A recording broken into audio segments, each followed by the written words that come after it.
Welcome to My Morning Cup, a podcast produced by Costa Media Advisors and presented by Rockpoint Bank and EPB. Rockpoint Bank, from Chattanooga for Chattanooga. And EPB, get EPB's fiber optics for the world's fastest community-wide internet. I'm Mike Costa, your host.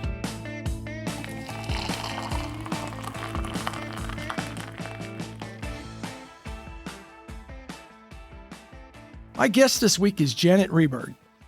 Janet is the president and CEO-elect of EPB, Chattanooga's electric power board. Janet, before we talk about gigabytes, quantum, and how EPB's investment in technology helped boost Chattanooga as an entrepreneurial hotbed, let me ask, what's in your morning cup? Yeah, so I get up at 4 a.m. Oh, gosh. And I do a 3-mile weighted vest walk. And then I do my last mile without the vest, and that's about an hour. A 3-mile weighted vest walk? Yes, 20-pound weighted vest. Oh, wow. And that actually gets me energized and the energy I need for the rest of the day, surprisingly. So this is lunchtime for you. This is lunchtime for me, yeah. Yeah. Do you start with a coffee once you... So after I work out, then, I get ready. Once I'm heading to work, I make a protein coffee. So I mix protein powder, protein milk, and then I make my Nespresso coffee, mix it all together, and that's what I drink on my way to work. That's no pumpkin spice, is it? It does not taste like pumpkin spice, No. But it gives me the protein that I need. But you're an Nespresso person. For right now, Yeah. because we're still living in temp housing right now. Yeah. We're in the process of buying a house. So I would say I'm a coffee snob. Are you? Yeah, we love our espresso machine, Oh, but I bet, yeah. but it's in storage for the last year and a half. Oh, you'll be glad to get that back out. Absolutely. That's the thing I miss. I bet. Now, the last question before we really get started is 3-mile weighted vest walk and then a mile without the vest. Have you done the hills? I mean, Fort Smith was not, Fort Smith's a little hilly, isn't it? It is. Yeah, because that's over towards the Ozarks. It is a little hilly. I left Fort Smith when I was 18. So no, I have not done the hills, back then in my younger times. But now if I go back, I probably would. Yeah, absolutely. So you'll get some hills here. There's a lot of hills here. Yeah, absolutely. So as I tell everyone, I always like to start at the beginning, and the beginning for you was Fort Smith, but really your story starts with your parents in Vietnam. Can you tell us a little bit about that? Yeah, so both of my parents were fortunate enough to come over in 1975, sort of at the end of the Vietnam War. I talk a lot about my dad because he's a big inspiration in my life. And, part of why I became an electrical engineer really stemmed from him as my big influence in life. He always knew as a child what he wanted to be, and electrical engineering was his passion. Was it really? It was. And unfortunate for him, he was drafted for war at such a young age. Yeah. And so he never had the opportunity to pursue that dream. And so after the war, he was one of the few lucky ones that got to come over very quickly in 1975. Yeah. And he actually didn't meet my mom until living in the U.S. after a couple of years. Oh, I thought they met in did Vietnam. not. So funny story is he tells the story that there's a big American ship that came to Guam because a lot of Vietnamese refugees went to Guam first for about a few months, and then a big American ship went to Guam and picked them up and took them to the U.S. And he said he remembers my mom and her sister walked by while he was standing at the dock of the edge of the boat smoking.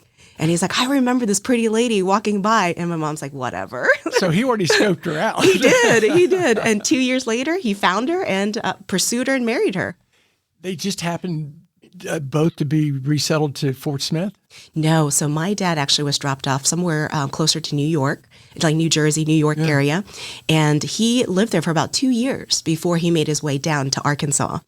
And he was, to make a living, he did everything. He sold insurance. He did bartending at night. And he said the worst job was being a substitute teacher because he felt unqualified to be a substitute teacher. But he was teaching ESL, trying to help Vietnamese students be able to speak English. Yeah. And I can't imagine how tough that is from your parents' standpoint and your dad's standpoint to have wanted to be an electrical engineer and obviously have the intelligence and all that, to come to a place where you don't know the language and your qualifications aren't really considered. That's right. To be enough. That's right. And he learned when he moved to Arkansas and married my mom, he was fortunate to find a nice job that helped I forgot what the company is called, but basically the company helped a lot of refugee transition to sort of American life. And through that, his English started to get better, through the job. And so after a few years being in that role, he thought, man, I want to go back and pursue my dream to be an electrical engineer, because he had enough solid foundation of English that he thought he could go back and do it. And it was still very difficult because, in college, the terminology is much more advanced than, your basic, education. But he worked hard, and he was there for about 2 years, did well. But unfortunately, watching my mom try to carry the family on one paycheck, and my grandparents lived next door, so she also tried to support them as well, too. It's just on a monthly basis. It was a big struggle for my family. And so he, feeling as a man of the family, couldn't stand watching his wife cry at the kitchen table every month. So he gave up his dream so that he can help, take care of the family. Wow, what a sacrifice.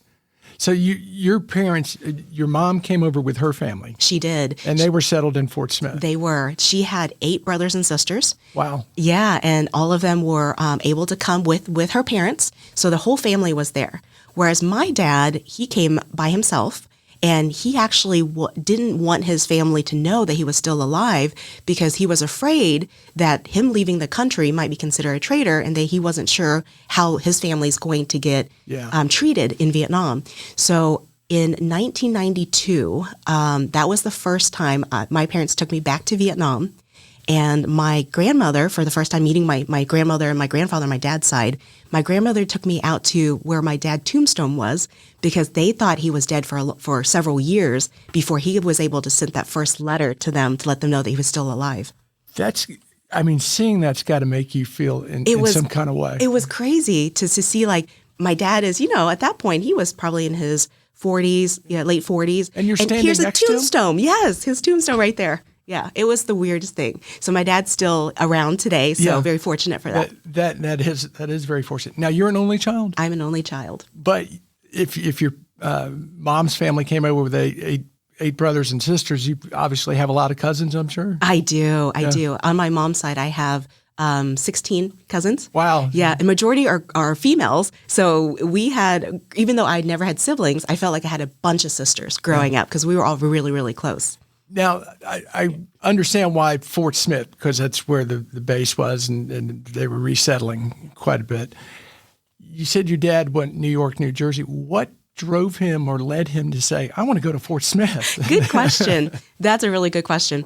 After a couple of years living in, New Jersey, New York area, he reconnected with a former military friend.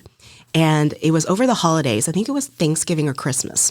And he had no family. So my dad was always spending the holidays in the U.S. by himself. And that friend said, I have family in Arkansas. Why don't you spend the holiday with me and my family? And it was my mom's cousin. And so they went from New York, came down to Arkansas, and that's how he reunited with my mom, because he swears that he met her on that ship. I was just going to bring that up. So he gets Arkansas, there you are. So it's fate.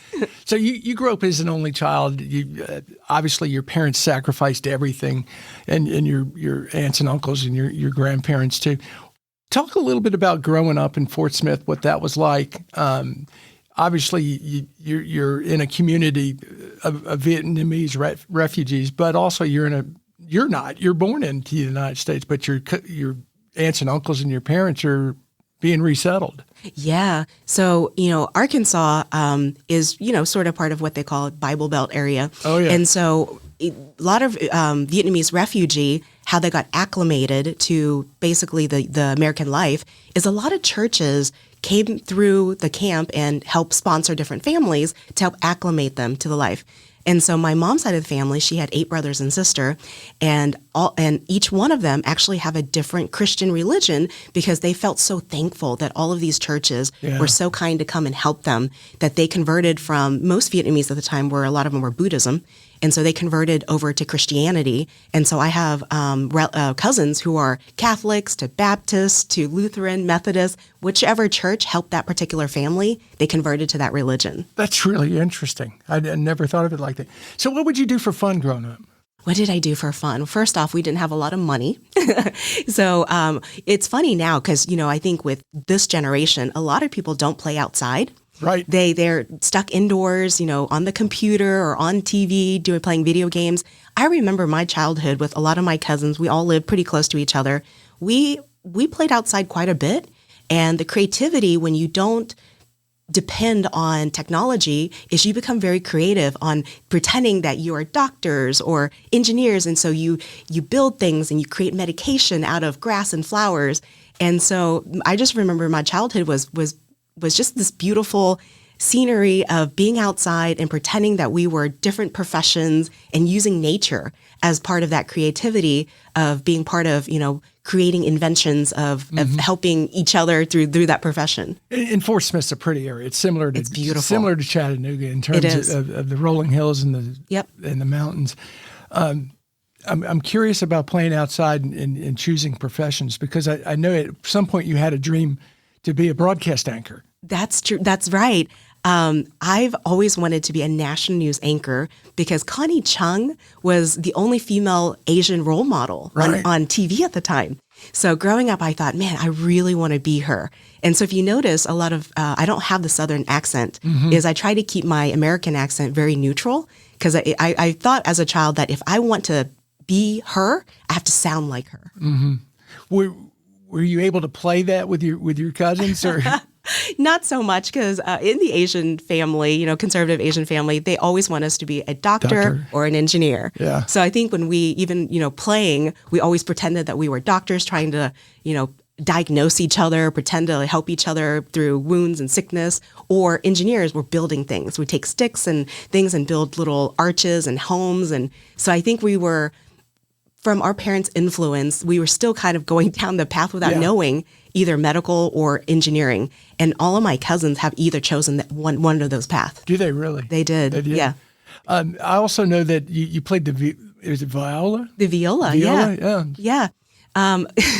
It was funny because, I think most American family, they would push their children to do extracurricular events because that's how, people develop, right?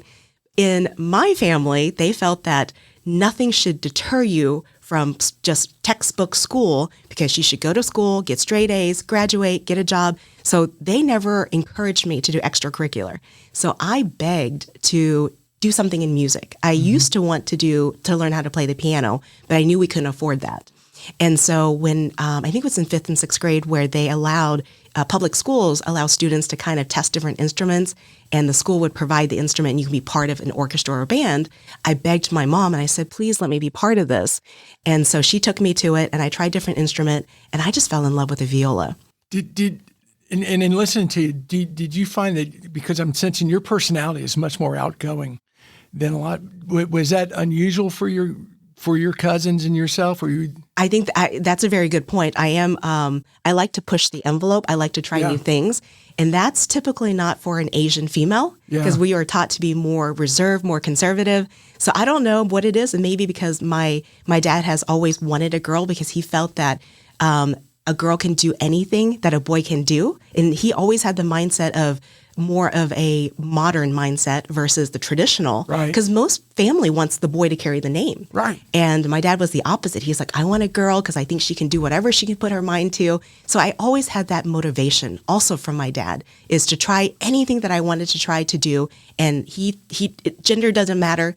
You're your own individual and you can accomplish what you put your mind to. What a great girl dad. I mean, I'm a daddy's that's a girl. great influence. Yeah. And I want to go back to your dad a minute, and I'm kind of skipping around because I love the story of when Bizarre Foods went to Fort Smith, Arkansas. Can you talk about that a little bit with Andrew? It's Andrew Zimmern. Yes. So this was 2012, and prior to this segment, Bizarre Food was really Andrew just went to other countries. Yeah. He's never really done a U.S. segment. And so Bizarre Food or Travel Channel decided that they want to do a new segment that focused in the U.S.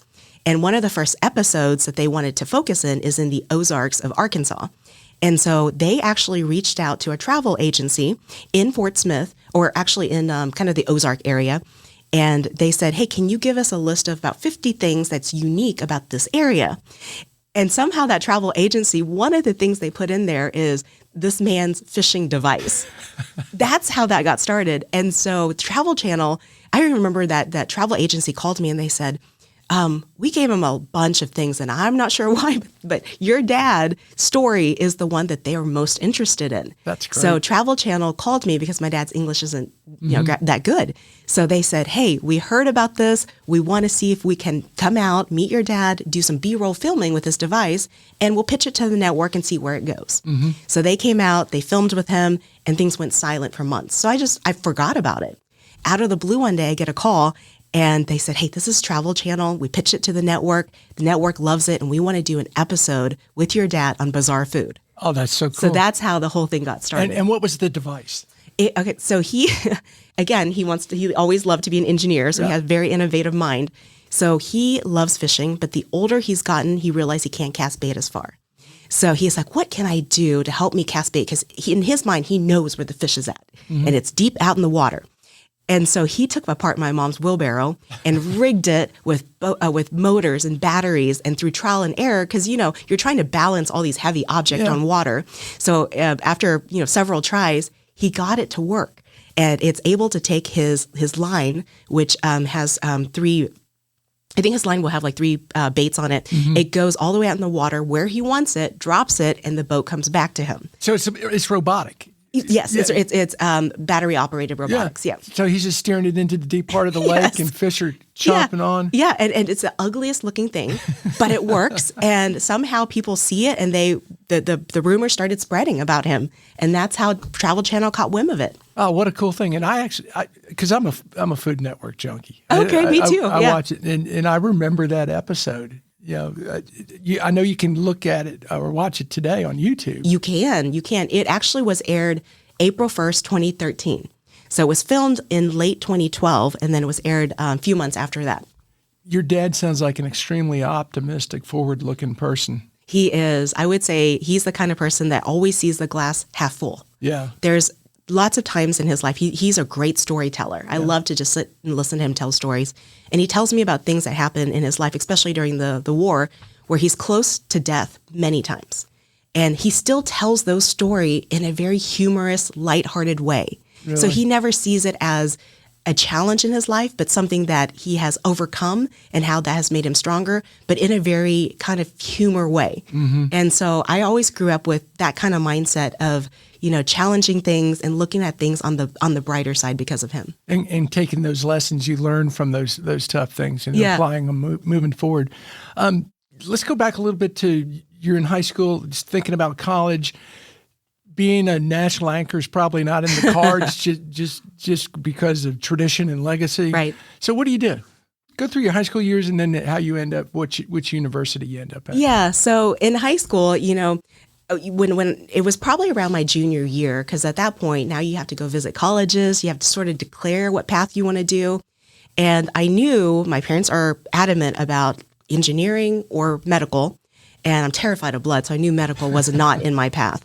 So I thought, why not engineering? Why not electrical engineering to pursue my dad's dream? Yeah. And I told my friends about it. I'm like, I think I know what I want to do. I'm going to be an electrical engineer.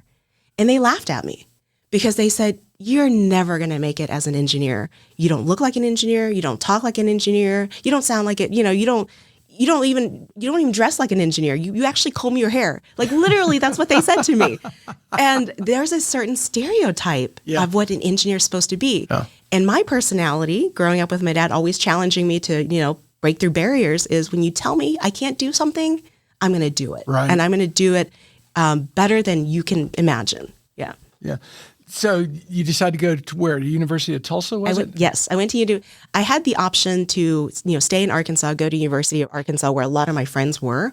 But my thought was, they're still going to be my friends no matter what. Mm-hmm. But if I stay there, I feel like maybe I will isolate myself to only that group of friends. But if I break away and go somewhere else, I can actually try to open up my network to other group of friends. And so not only will I still have my friends in Arkansas, but I'll have other friends that I'll meet in Oklahoma. Yeah. And so that was my choice for leaving Arkansas and going to Tulsa, Oklahoma. How far is Tulsa from your home? Not too far. It was about 2-hour drive, so where my parents can't see me every day, but close enough that they can come in, 2-hour drive that they can visit me on weekends. Was it tough for them to accept the fact that you were leaving to go away to school? At first, it was because, they had me for 18 years, lived at home, pretty conservative life. Only child. Yeah. And so I can still remember the day that my parents dropped me off, and I could just see my mom trying to be strong, holding it in, but I could tell the minute that she walked away that she probably was breaking down. And my dad probably was crying with her just because I'm a daddy's girl, so I know it was hard for him. He probably cried quite a bit when you left. Probably more than my mom. Yeah,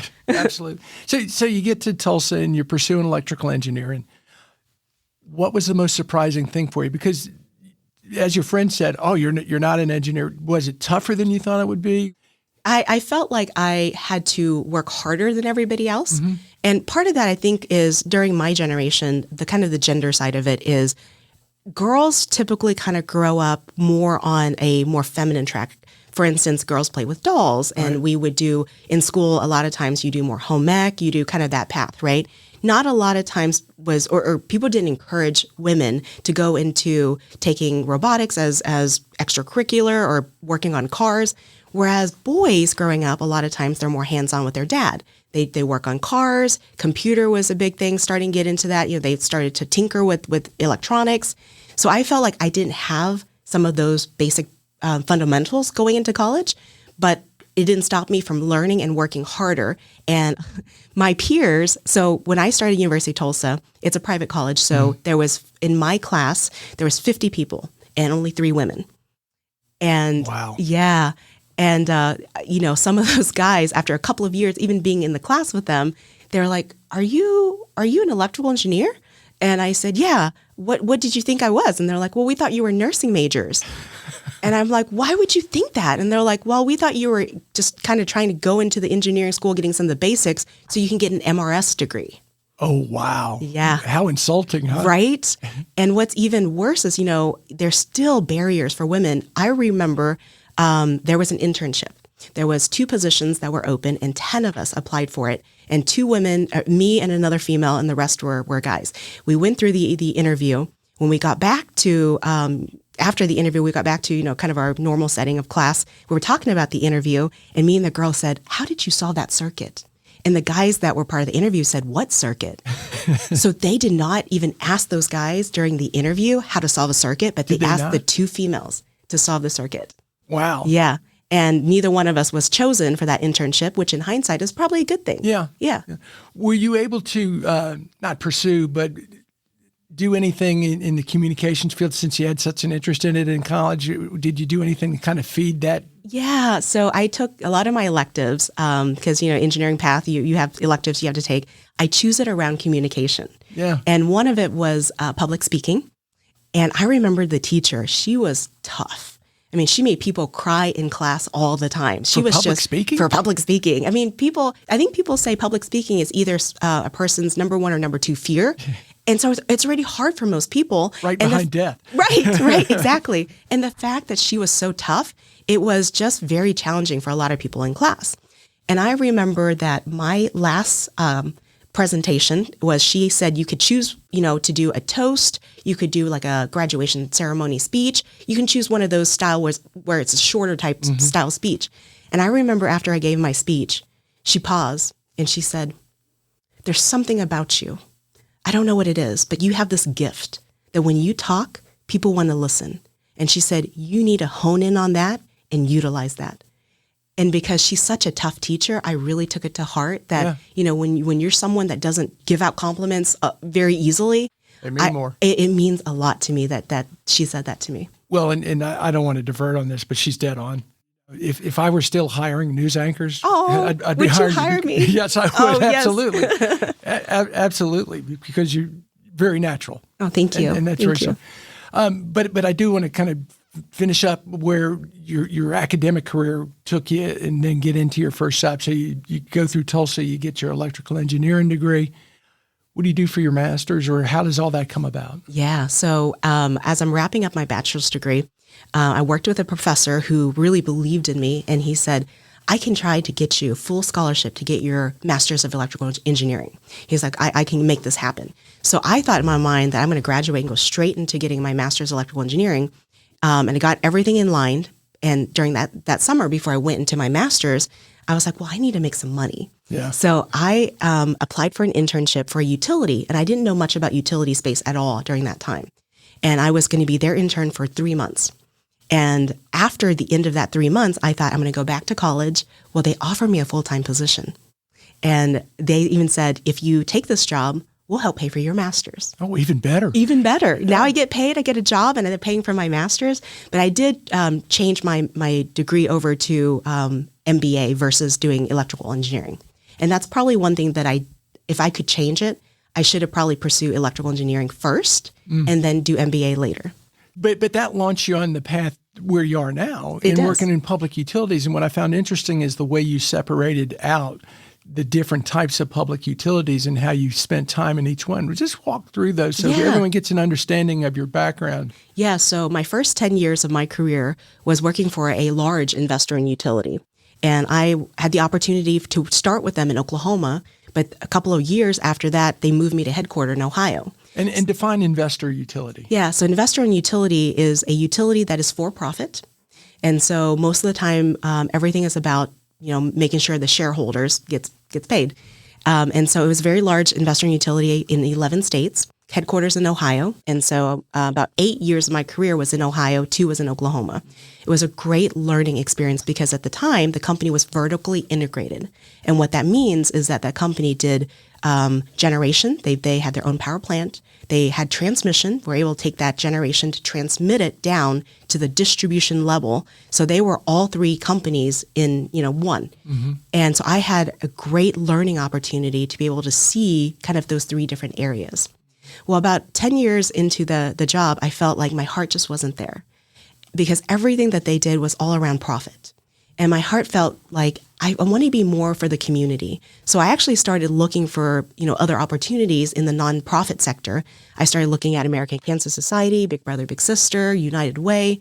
And I was then introduced to an electric co-op, which is not for profit. I had no idea that even existed. Explain a little bit how electric co-ops work. Yeah. So electric co-ops are typically in rural areas because back then, rural areas, because each house is so far apart, it takes a lot more resources to build power lines from one house to another. So it's not profitable. Mm-hmm. And so a lot of investor-owned utility, for-profit, or even munis only focused around the city area. So co-ops, what they do is they started to get members, people who live in the area, to put money together to build a company, what they called, electric co-ops. Mm-hmm. And so the membership owns the company. So the customers basically own the company. That's right. And so we were, being in the co-ops, we don't call our customers customers. We call them members. Right. Because they own the company and they're our members. Kind of like a credit union, I would Exactly. guess. Yeah. That's just like that. Or REI. REI. REI is also a co-op. And so at the end of the year, typically is if whatever they budget and they make more than what they budget, they give it back to the members as capital credit. So that's why it's not for profit is you don't make, extra money and go to your shareholder. Yeah, you're basically, in a sense, turning it back to the shareholders who happen to be the customers. Who happens to be the customer. Yeah, that's right. Yeah, it's a great model. And in talking about those two, and we'll get to the third one in a second here, but talk a little bit about the jobs you had along the way and how that progressed you and who were some of the influences that really helped you through your career? Yeah. So when I went over to the electric co-op, the job that I took was I was the cooperative development director. So my background's engineering and operation, mm-hmm. and I completely shifted gear because they wanted me over there to lead marketing, economic development, and training. And you had no background? No background in that. And wow. I even said to them, are you sure? And they said, we love the fact that you have a technical background, but you're also a good communicator. Yeah. So being able to take technical topics and explaining in layman's term to the audience is really important. And how to build marketing and branding around that is also very important. So I shifted gear. Not only was I leaving the investor-owned utility for profit to a nonprofit, I was now leaving engineering operation to go over to more of the soft skill training, mm-hmm. economic development, marketing, and learned a lot of that on the job and absolutely loved it.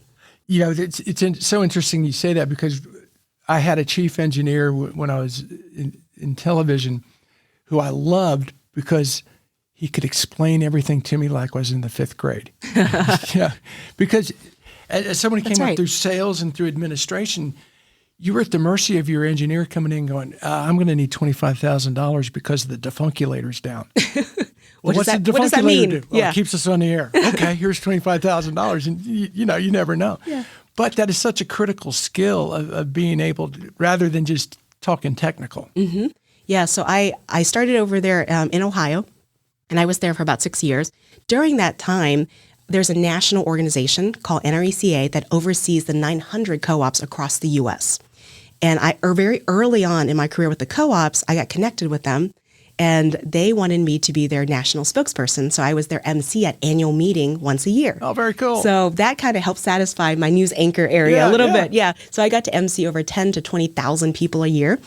And in 2020, right before COVID shut down the world, I was in New Orleans being a MC for NRECA and happened to meet a co-op CEO in Texas. And he came up to me and he said, "Hey, I want you to come work for me." And I said, "What do you want me to do?" And he said, "I want you to be my chief strategy officer and VP of engineering in Texas." And I said, I haven't done engineering the last 6 years, right? And he said, "Yeah, but your background intrigues me." He said, "Texas is a deregulated state. What that means is that customer can choose who their electric provider is." He says, "You have a background in the investor and utility, so you know their weaknesses. You have a background in co-ops and you're passionate about us, so you know our strengths.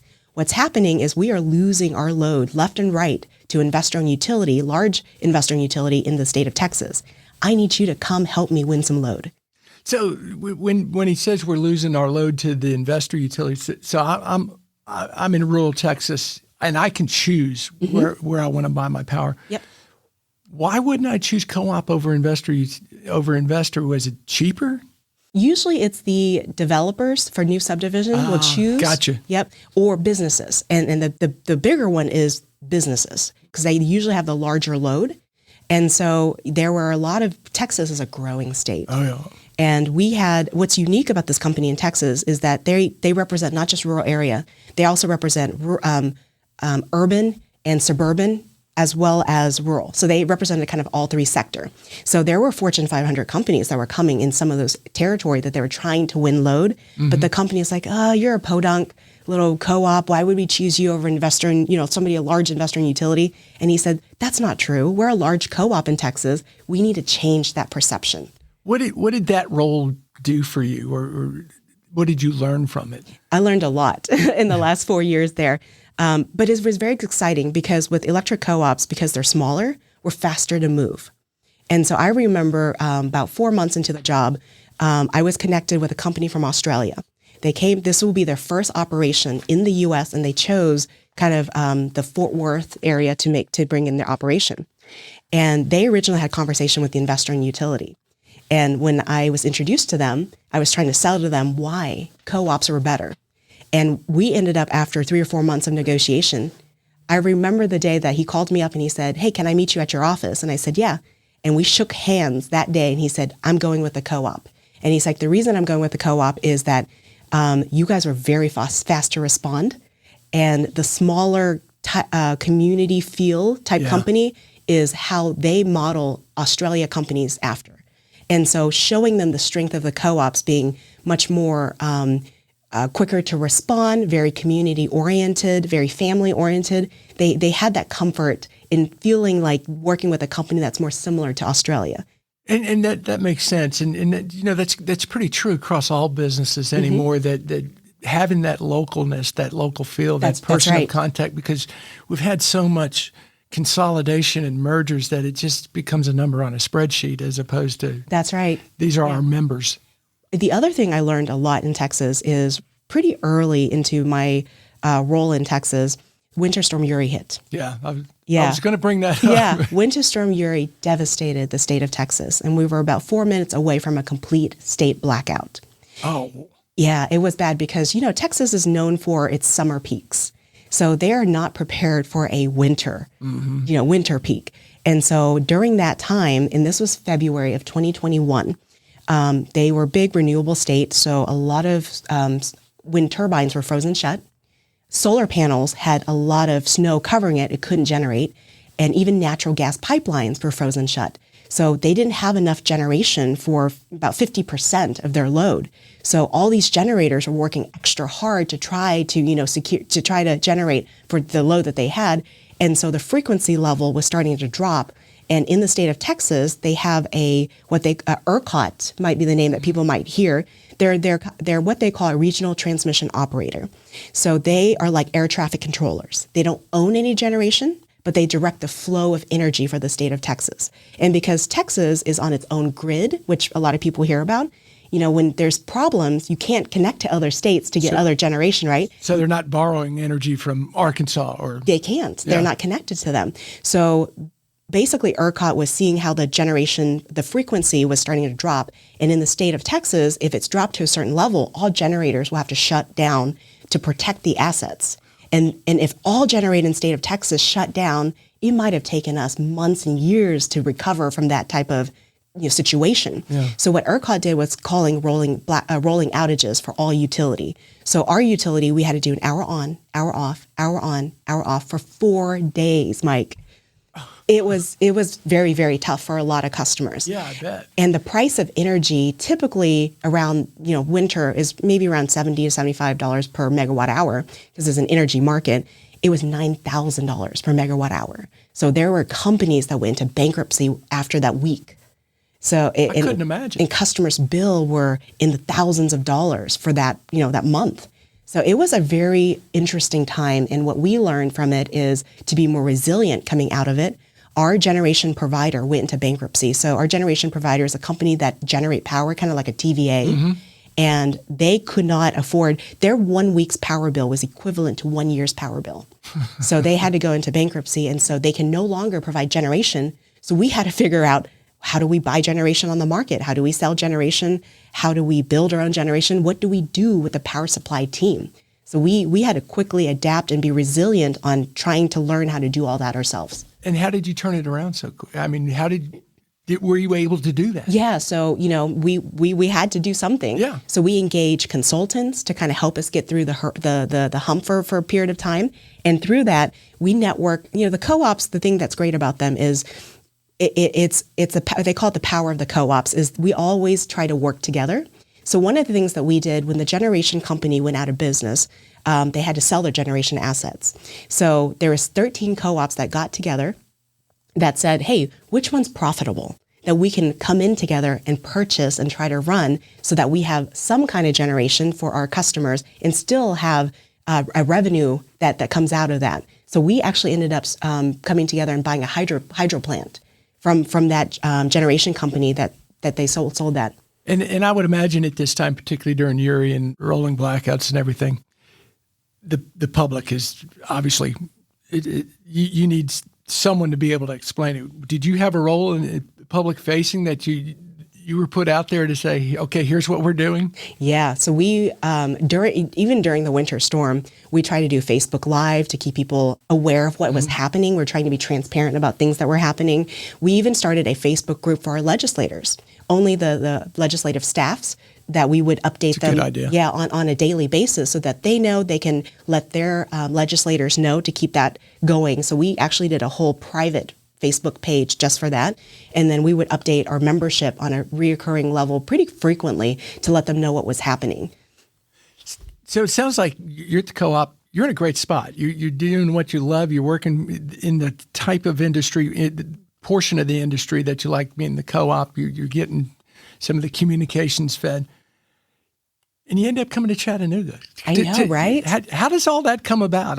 Yeah. So, with me living in Texas during Winter Storm Uri, a few years after that, everyone wants to know what happened in Texas. Yeah. So I get asked to go speak at lots of conferences. And in 2024, I was asked by a conference called ETS, Energy Thought Summit, a very innovative conference. And they wanted me to talk a little bit about, what was happening there. And after my presentation, I was invited to a utility-only roundtable, a room of about 40 people, kind of in a U shape. And so, we're here just trying to get to know each other and do kind of a roundtable of lessons learned and where do we see the utility space going in the future. And I happened to be sitting next to a gentleman named David Wade. We know David. Do you know David? David's been on the podcast. Oh, yeah. So David is the current CEO of EPB, and he and I just had a really fun, great conversation just in general about, where do we see the energy space going? I had no idea. He was there to scout for a president of EPB. Was he really? He was. I had no idea. I thought it was interesting why he brought his HR person with him, but now it makes sense. Yeah. So the VP of HR was there. And about 3 weeks after I got back to Texas, I get a call. And David says, hey, we were really interested in talking to you. We actually were kind of scoping out different speakers and highlighted certain people we wanted to talk to. You were one of them. And we enjoyed our conversation. And I'd like to see if you are interested to coming to EPB and moving to Chattanooga. And I didn't even know who EPB was. And I had never even been to Chattanooga. So that changed the trajectory of my career. So what's your immediate thought? It's like, okay, I sat next to this guy at a conference, and now they're calling and saying, hey, pack up and come to Chattanooga. Pack up from Chattanooga. So it was funny because my husband is born and raised in Ohio. So I had to convince him to move from the only state he knows down to Texas not too long ago in 2020. And now I'm like, man, there's somebody else who wants me to move to Tennessee. How is this going to happen? So I said, well, let me do some research. And when he said it was public power, I was a little nervous because from my experience working with public power, sometimes that it could be a little bit more bureaucratic. There may be some red tapes. But when I did research in EPB, I was thoroughly impressed. And that's the third sector of the power industry. That is correct. Yeah. So you'd hit the investor, you'd hit the co-op, and now you got the public. Yeah, the municipality, so the public power. And when I did research, one of the things that really caught my attention is innovation. Mm-hmm. Not a lot of utilities hit innovation the way that EPB does. With the gig, the fiber network launching in 2009 and making Chattanooga gig city in 2010, and now offering up to 25 gig. I mean, I didn't have to sell my husband on it. When he was doing research and he works from home and he was like, did you know Chattanooga has 25 gig? Let's move now. I'll tell you, someone who took advantage of having all that fast internet, I hate it when I travel. That's right. I mean, that's right. We hear that a lot. You look and you go, well, why can't this just do it like it's... And when we were researching Chattanooga, we went on Reddit and we said, what are things that you would miss if you move out of Chattanooga? And it just touches my heart that so many people said, oh, I'd miss EPB. I miss the fiber network there. Yeah, and I think that's true. And really, it's been cited on this podcast quite a bit that launching the gig of internet was really a thing that kickstarted our entrepreneurial economy at the very least. So you decide to take the job. And when did you get here? I moved here in August of 2024. And what do you think so far? I love it. People always ask me like, well, what do you think about the community? So I moved to Texas in the midst of COVID in 2020.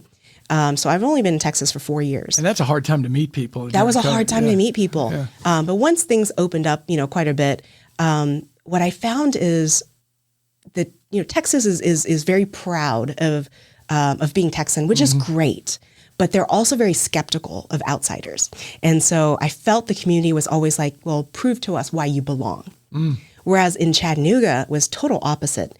I felt that from day one, the community is like, what, you're new? Let me introduce you to so-and-so. Let me introduce you to so-and-so.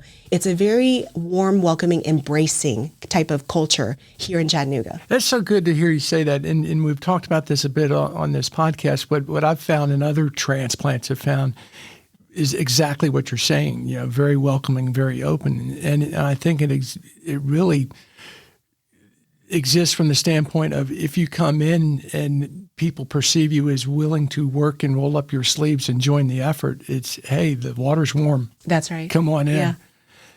Yeah. So you're here, you get settled. What's the first year like? You come in as president of strategy, was it? Yeah, of strategic initiatives. Strategic initiatives. Yeah. So to back up a little history on that is, a couple of years before I came into the role, the board decided to split the company into two business units. The EPB has always known for its operational excellence, but it's also uniquely known for its innovation. Mm-hmm. And as the board's looking at some of the key leadership that's going to be retiring in the next couple of years, including a CEO, David Wade, they were afraid that maybe one or the other might get lost in that. So if they split the company into two business units, have two presidents, then both sides will stay at the forefront for EPB and making sure that we focus on both. And so that's where Ryan Keel got promoted up to president of energy and communications. And now they got to find a new person for this innovation side. And so when I came on, I was, the first person in this business unit. And quantum was something that EPB was already getting exposure to and building the quantum network. And we want to do more in that space. And so I knew very quickly I need to start to build that team. And probably a couple of months into that, I hired a quantum manager who came from Cubatech, which is now acquired by a large quantum computing company called IonQ. IonQ, yep. So the manager that I hired, he was in that transition of, does he go to IonQ or is there another opportunity? And I took that opportunity and said, you want to come to EPB? Well, and let's talk about quantum a little, because we've heard a lot about quantum over the last year in particular. And matter of fact, I even said it to David. I said, David, explain quantum to me like I'm a fifth grader. And he did a good job. I still couldn't explain it to you. But we're hearing a lot about quantum, and it's I think rightly being compared to bringing in the gig. It's going to have that kind of effect on Chattanooga. A couple questions. What is quantum? Why is it so important to our future? And what can the average person expect to see? Yeah. So quantum is a very complicated topic. So I'm not going to spend the next several hours explaining it, but I'll explain it in the sense of why is EPB getting into quantum and how would that benefit the community? So everything that we do, we really look at, how does new innovation, no matter what it is, support our core business, which is our energy and our communication side? And how does it build have a revenue model to help generate revenue and so we can invest back into our community, right? Because communities is part of our mission. That's what the fiber network did, for the last 15 years. Really did, yeah. And it supported our core business by helping us reduce outages on an annual basis, 55% on an annual basis. But it also created a revenue model for us to help invest back into our community. So with quantum has different properties that really can support the core business. On the quantum networking side, there's potential for even more secure networking that today's network can't do. But the other big piece is that quantum is a property that can do things in parallel, which means a quantum computer can be much more efficient in solving a problem than a classical computer today, because a classical computer today, when they solve problems, it's very sequential. It'll look at one option, doesn't work, it'll look at another option, doesn't work, it'll look at another option. Whereas a quantum computer has a property called superposition that can look at everything in parallel, which means you can look at all options at once and quickly be able to determine what's the best solution within fraction of a time of a classical computer. And what that means is not only is it able to solve things more efficiently, more complex problems more efficiently, faster, but the energy usage is going to be much less. So it can take the options available and evaluate all those simultaneously. Where the old way of doing it is sequentially just. That is correct. And you're explaining it. I'm thinking back to a manager I had whose biggest not downfall, but his when he would interview people, he would interview one person at a time and decide they were right for the job, as opposed to having a pool of interview candidates and being able to choose from that. So I kind of get that. Yeah. So that's what makes it so much faster and efficient. That's right. And with quantum now, we think that the potential of it is we're able to help build even better ecosystem here for Chattanooga. We know we had a partnership with Vanderbilt that was announced a month or so ago, and Vanderbilt's coming down because of quantum. They want to build out a master PhD program around the quantum space. IonQ, who's the quantum computer that we're purchasing a computer from, part of our contract is they have to have at least 10 people working in Chattanooga. And they're also interested in looking at other opportunities to have more presence here. So we're always trying to look at different opportunities of bringing more companies, whether it's academia, national lab, or even startup quantum company to Chattanooga to build that ecosystem. You know what I find interesting about both Vanderbilt and IonQ coming in and getting a foothold in Chattanooga is that to the north of us, we got Oak Ridge. And then you got Huntsville. I mean, both are really big, high-tech areas that you think naturally they're going to go there. And Chattanooga just kind of snuck in underneath. That's right. And took We're them the away. hidden gem. Yeah, absolutely. So utilities don't typically play a role like that, do they? I mean, a municipal utility doesn't really play a role like that. I don't know of any, maybe in the world, that is currently doing something in quantum. I think there's a lot of interest now that EPB is doing it, and you'll probably see more and more. We have a quantum physicist on staff, and we're probably the only utility right now in the world that has a quantum physicist on staff. Well, and utilities are rightfully in the news right now in Nashville, the problems they're having, Memphis and the problems they're having. And I think as a longtime Chattanooga now, we kind of take for granted, that grid and being able to get back up your power back pretty quickly. Very quickly. EPB has one of the more advanced automated grid. We have smart switches at very short distance that's going to be able to help reroute power much more efficiently and quickly because we have all of that investment into the grid. I want to get to a couple things before we run out of time. You've got some great interest, but in terms of extracurricular interest, there's a couple questions I wanted to ask you about. You were talking about your husband. Yeah. You got to tell us how a fortune teller predicted or said you're going to meet your husband. Yeah. So back in 2006, he went to China with his mom, and his mom said, "Hey, I heard of this famous fortune teller in China that we have to go see."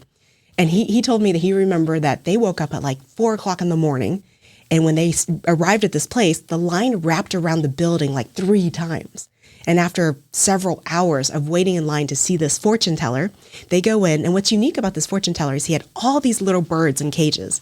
And you would pick the bird, and the bird would come out of the cage, and there's a deck of cards. And the bird will pull a card out of the deck and give it to the fortune teller. And the fortune teller will look at it and say, "What do you want to know?" And his mom was like, "Well, I want to know about his love life." So the fortune teller looked at it, and said, "It hasn't been that good, has it?" My husband's probably killing me for me sharing the story. And he said, "But your fate is going to change this October."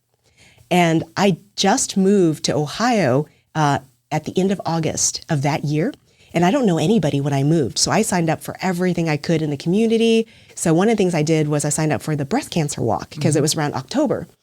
And he normally is an introvert who doesn't do these type of community events, but his aunt died of breast cancer that year. So he did it in memories of her. And so we met each other October of that year. Oh, wow. And we've been married 15 years and been together for 20 years. That's a great story. So to his family, we say that his aunt brought us together. Oh, I love that.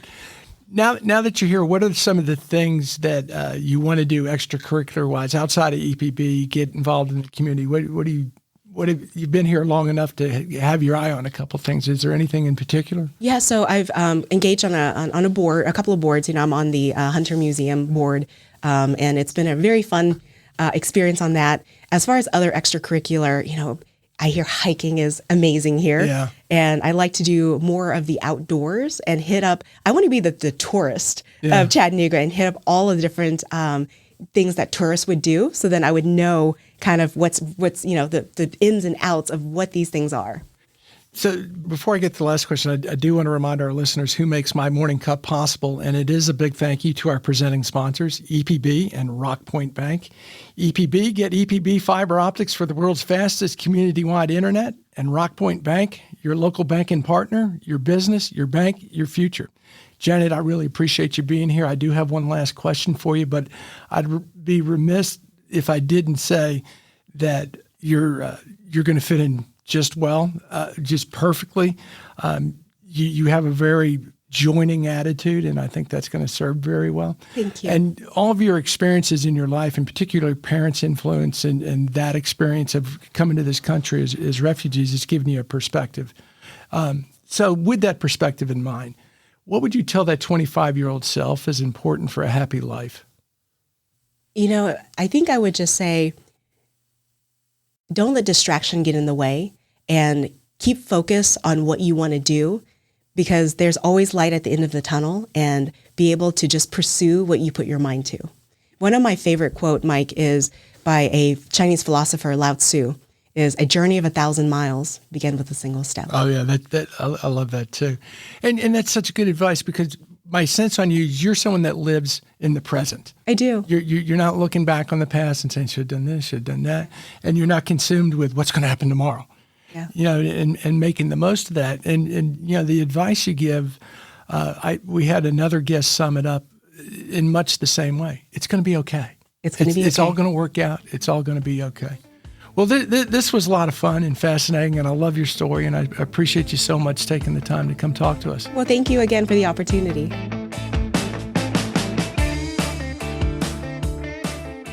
Thanks for listening to My Morning Cup, a podcast by Costa Media Advisors.